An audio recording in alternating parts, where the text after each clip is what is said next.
What happens when a judge orders a veteran to remove his Medal of Honor in front of the court?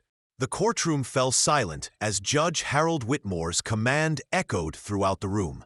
"Take off that medal before speaking to this court," he said, his voice sharp and commanding. Joseph Emery, a man in his late 70s, stood at the witness stand, the weight of decades of service silently hanging over him. His faded blue blazer, worn from years of use, only added to the quiet dignity he carried. But it was the silver star pinned to his chest that marked him as something more than ordinary, something that demanded respect. The room shifted uncomfortably. Some lowered their eyes, others exchanged glances, but Joseph didn't flinch. He didn't move. His trembling hands slowly reached up to remove the medal, his silence speaking volumes in a room full of whispers. The Silver Star, one of the highest honors a soldier can receive, was placed gently on the wooden ledge beside the microphone, its significance now reduced by the very man who had earned it. The courtroom was full that day, but not because of the case at hand. Word had spread that Joseph Emery, a humble war hero, was testifying in a civil case that seemed trivial compared to the weight of his service. As he stood there, with the Silver Star beside him, it wasn't about the property dispute anymore. It was about respect, honor, and the very essence of what it means to serve. If you're inspired by this story and want to learn more about the untold stories of courage, subscribe to Requiem of Fear and join us on this journey. Joseph Emery, a man whose face had seen more than most could ever fathom, stepped into the courtroom with an unspoken weight. His years of service, his silent sacrifice, were not measured by accolades or interviews, but by the quiet dignity that radiated from him. His worn blue blazer, frayed at the cuffs, contrasted sharply with the silver star pinned firmly on his chest. The medal, glinting faintly in the courtroom's sterile light, told the story of a man who had seen the horrors of war and come home. Silent, reserved, but forever changed. Joseph's name was not one you would find in history books or on the evening news. He was no celebrity, no decorated hero on a pedestal. He was simply a man who had lived through things that most could never understand.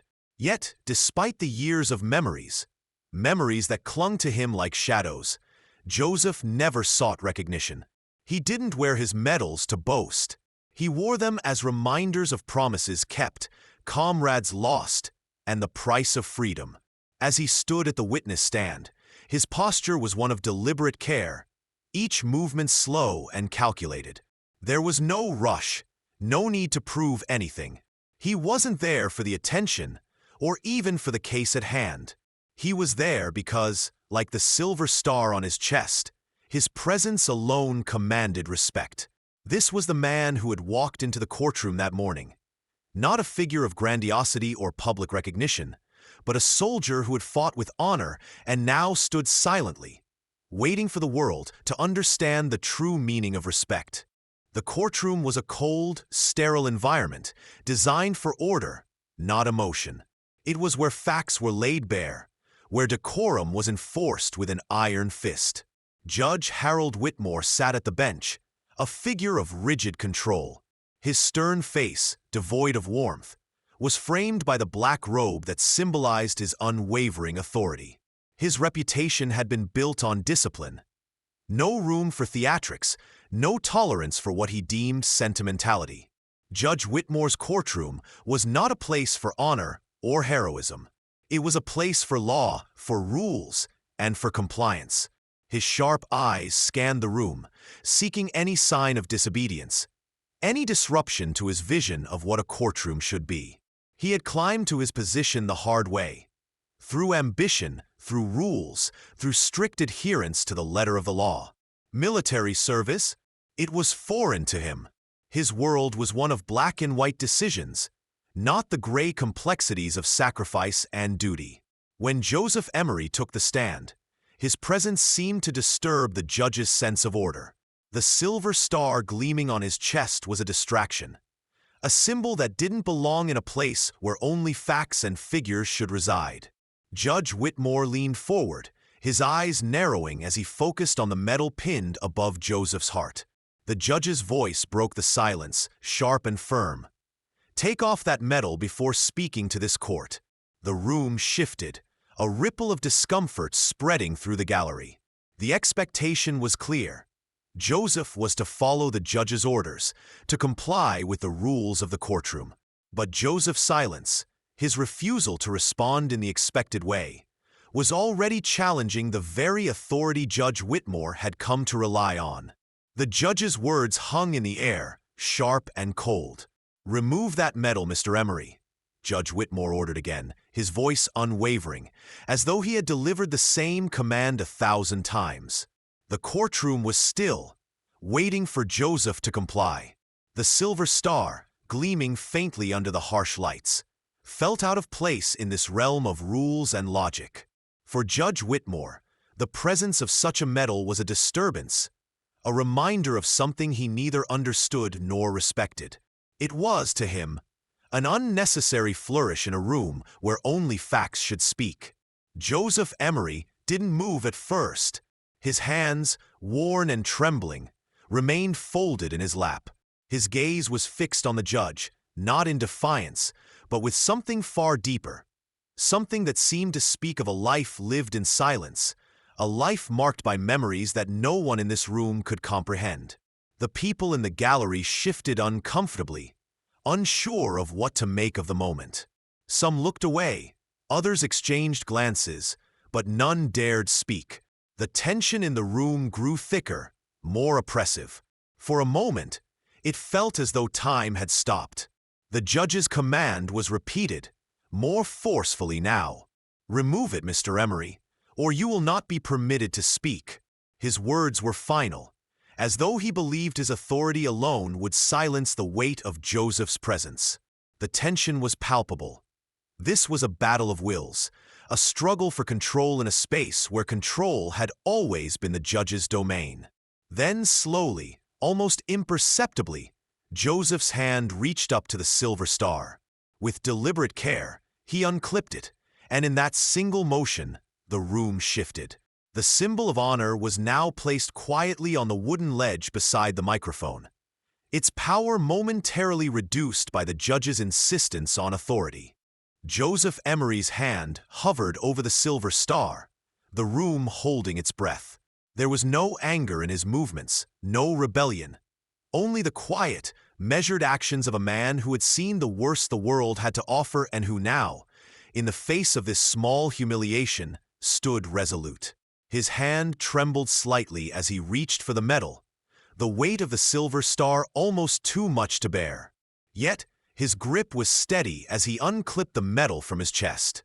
The courtroom remained deathly silent. The air seemed thick with a tension that no one could explain, a silence that echoed louder than any words could. The medal, once a symbol of valor, was now just a cold piece of metal, its power muted by the very hands that had earned it. Joseph Emery placed the silver star gently on the wooden ledge beside the microphone, and for a moment, it seemed as though the entire world stood still. His eyes never left the judge. There was no defiance in his gaze, only a quiet exhaustion that spoke volumes. He didn't need to say anything. His actions had already conveyed the message. The silver star, now resting on the ledge, felt like a grave marker, a reminder of sacrifices made, of lives lost, of the things that couldn't be undone. Joseph's silence was a rebuke that no one in the courtroom could escape. It wasn't the words of the judge that had stripped the medal of its meaning, but the act of removing it with such dignity that made the courtroom, the judge, and everyone present realize the true weight of honor. As Joseph sat down, his eyes fell not on the medal but on the people in the room, his quiet presence leaving an indelible mark on all who witnessed it. As the tension in the courtroom lingered, a ripple of movement caught everyone's attention. From the back of the room, a figure rose slowly, deliberately. His uniform was immaculate, every crease and fold in place, his posture perfect. He wore full military dress uniform, the kind that only those who had seen the worst of war wore with quiet pride. His chest was adorned with ribbons, medals, and the unmistakable gleam of the Medal of Honor, the highest military decoration one could receive. There was no fanfare as he moved forward, no dramatic gestures. He simply stood, his presence demanding the attention of the room. His voice, when he spoke, was calm but carried with it the weight of authority. A weight that did not come from his uniform, but from the experiences that it symbolized. "Your Honor, may I speak?" he asked, his voice cutting through the silence like a blade. Judge Whitmore, caught off guard, shifted in his seat, squinting at the figure now standing at the front of the room.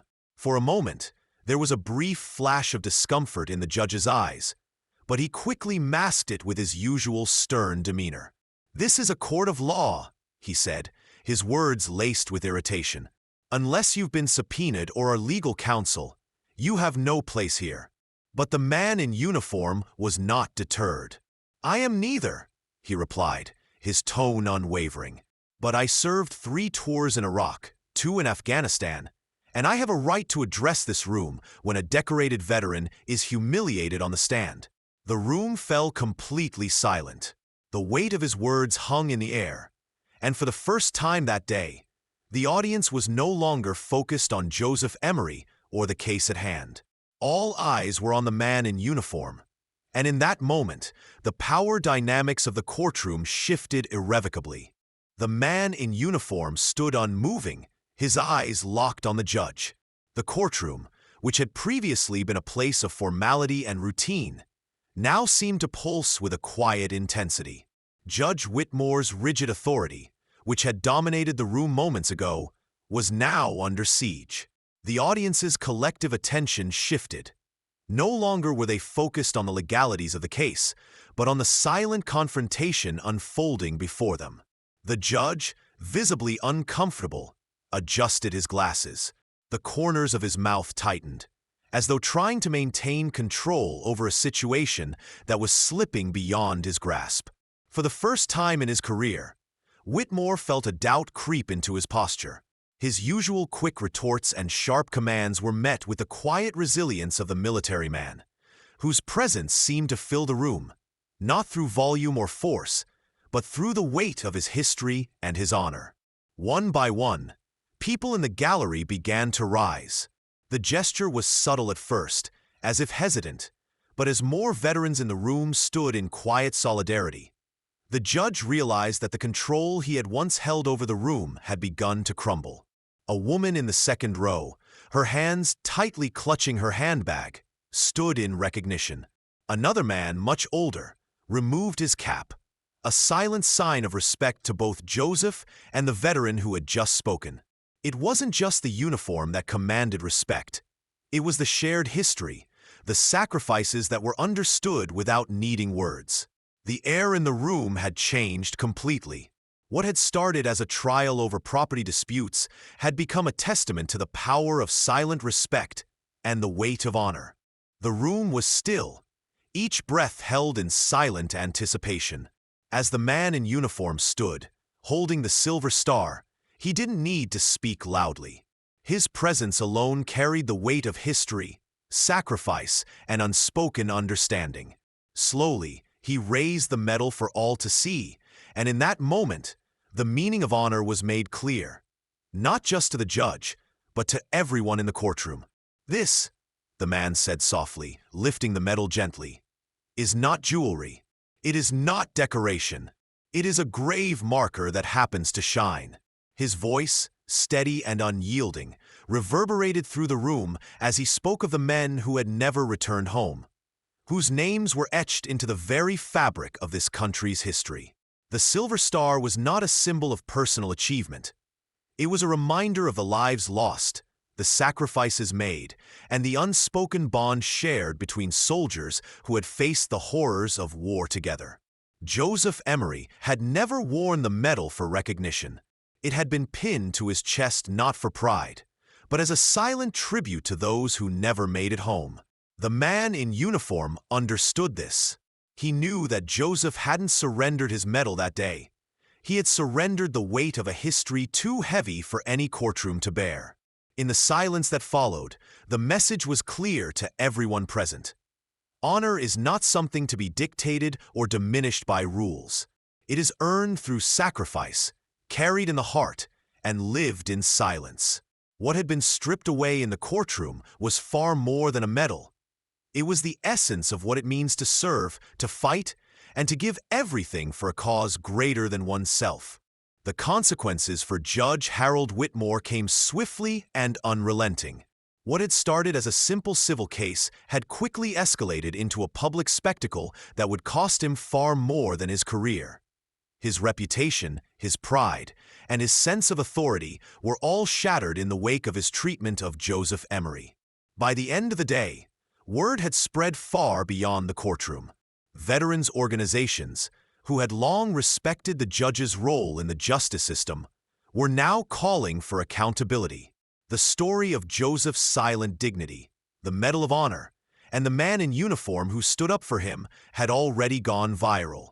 Videos, shot on cell phones from the gallery, were shared across social media, showing the pivotal moment when the judge's courtroom authority crumbled in the face of respect for honor.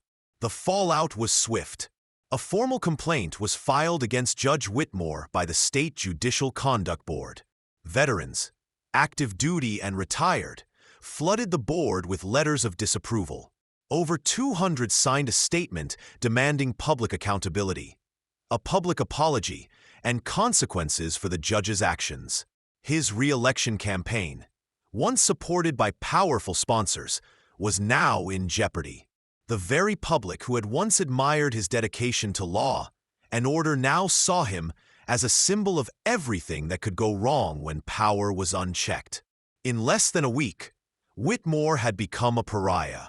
He gave no interview, offered no apology. Instead, he chose the path of silence, a silence that, ironically, would only add to the growing calls for his removal. By the following Monday, his name was quietly removed from the court schedule. The press release claimed he had chosen early retirement for personal reasons, but the truth was clear to everyone. The public had spoken, and the judge's reign was over. Joseph Emery never returned to the courtroom that day. He didn't need to. His silence had already spoken louder than any testimony ever could. After the events that unfolded in that sterile, cold room, he slipped back into the quiet rhythm of his life, as if nothing had changed, yet everything had. The silver star, once again pinned to his chest, was a reminder of what had been fought for, not just by him, but by countless others. It was no longer a symbol that had to be seen to be understood. The people who truly mattered, the ones who had lived through it all, who had given everything for something bigger than themselves, knew exactly what it represented. Joseph returned to the same small house he had lived in for decades, the same old pickup truck, the same chair by the window where he had spent countless hours reflecting on a life that had been shaped by service and sacrifice. His life, simple and unpretentious, hadn't changed because of the events in the courtroom. He had never been one to seek fame or glory, and the national attention that followed the incident didn't seem to matter to him. Above his fireplace, a folded flag rested in a wooden case, a keepsake not of victory, but of the men who never came home. It was this, along with the silver star now resting on a small wooden stand under glass, that served as his most cherished memorial. No longer was the medal worn in pride, but placed in silence, as if to say, "This is what I carried, not for myself, but for all those who could no longer speak." And in his peace, Joseph Emery found a quiet triumph that no courtroom could ever take away. As the world moved on from that fateful day in the courtroom, something deep and unspoken had shifted in the hearts of those who had witnessed it. Joseph Emery never asked for recognition, nor did he seek applause. Yet the quiet power of his actions, the removal of the silver star, the weight of his silence, and the intervention of the other veteran, had done more than any speech or ceremony ever could. It was not about the judge's downfall or the courtroom drama. It was about something much deeper, the enduring power of honor, the respect that Joseph had earned throughout his life, The sacrifices he made without question had not been diminished by a single courtroom order. In fact, it was in that moment of tension and silence that his honor was solidified. Not through defiance, but through dignity. His quiet response to the judge's command became a symbol for all who served, reminding everyone that some things, like honor, cannot be stripped away by laws or authority. Judge Whitmore's fall from grace was swift and undeniable, but it wasn't the ultimate outcome that mattered. The true message was that sometimes justice doesn't need a ruling. Sometimes it walks in quietly, speaks not through words but through actions, and leaves a lasting impact. The Silver Star wasn't just a medal. It was a grave marker, a silent tribute to the lives lost in the pursuit of freedom, and a reminder that true honor is never for sale. In the end, it wasn't about winning or losing. It was about standing firm in your principles, regardless of the world around you. For Joseph Emery, peace came not from the courtroom's ruling, but from knowing that his silence spoke louder than anything the law could demand.